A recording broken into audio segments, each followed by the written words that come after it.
evening. It's 8 p.m. here in Bangladesh. Kakaalis lang nung estudyante ni Rihanna guys, kaya medyo maayos-ayos ang pakiramdam natin. Supposed to be kanina pa ako mag-beads.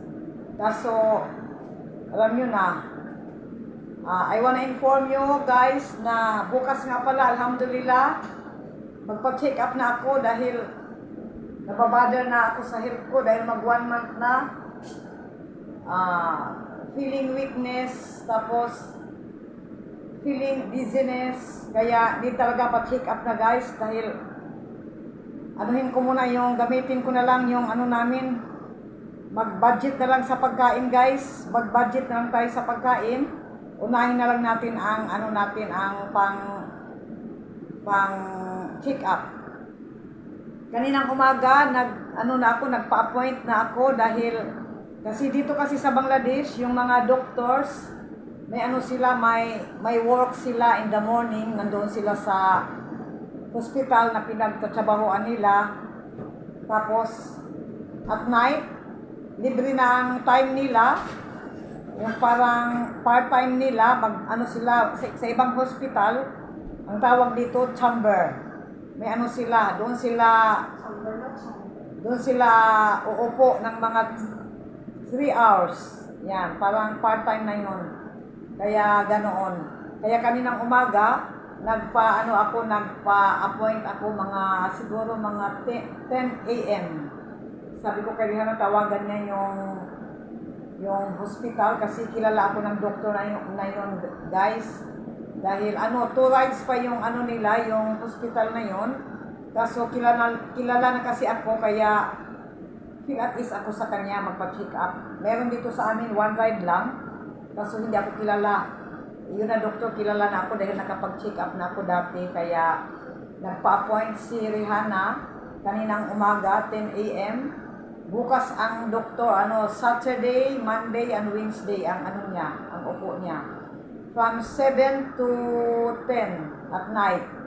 Dahil sa umaga nga, nandoon sa ibang hospital yung doktor na yon, yung sa ibang hospital. Kaya sa gabi, doon ang doon ang upo niya pag yung parang part-time na from 7 p.m. to 10 p.m.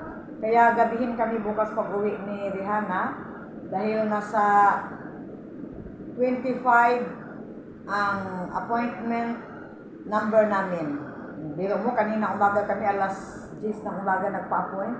Bukas pa ng gabi, naka-25 na ang number namin. So, kami lang ni Rihanna, 2 rides yun guys, 2 rides. Kami lang ni Rihanna pupunta dahil para si Malihaya sumama dahil wag lang isama guys dahil sa hospital para hindi siya gaano mag-luya ba. Dati, ang hirap talaga ng walang lalaki, ang hirap guys, naranasan namin yung ni Maliha nung si Maliha nagkasakit.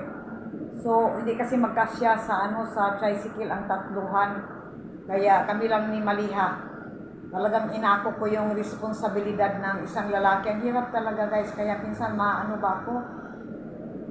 Anuhan lang talaga, lakasan ng loob dahil nung kay Maliha nagpa-check up kami, 7 to 10, 10:30.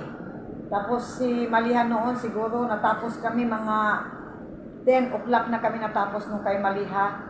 Tapos umuwi kami, may kasi alam ko ang way ng pauwi guys. May isang way doon na highway.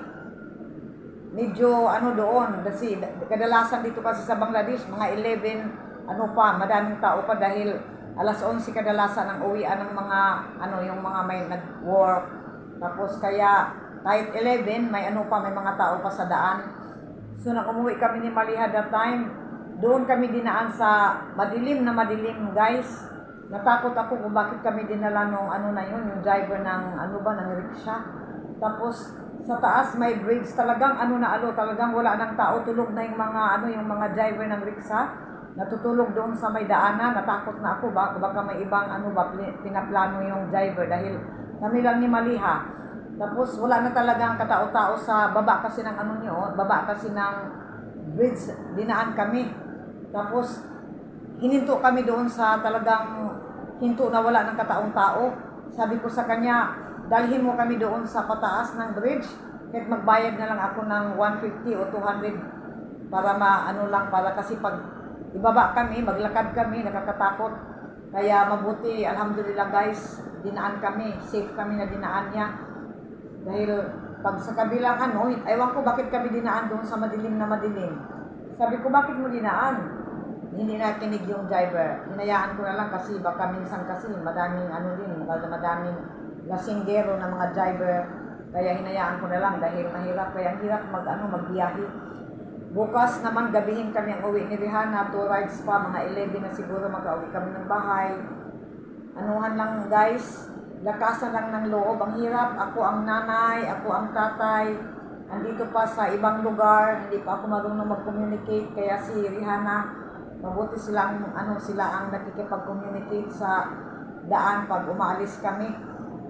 Kaya hopefully guys, kabado ako sa ano ko dahil 1 month na ako nahihilo.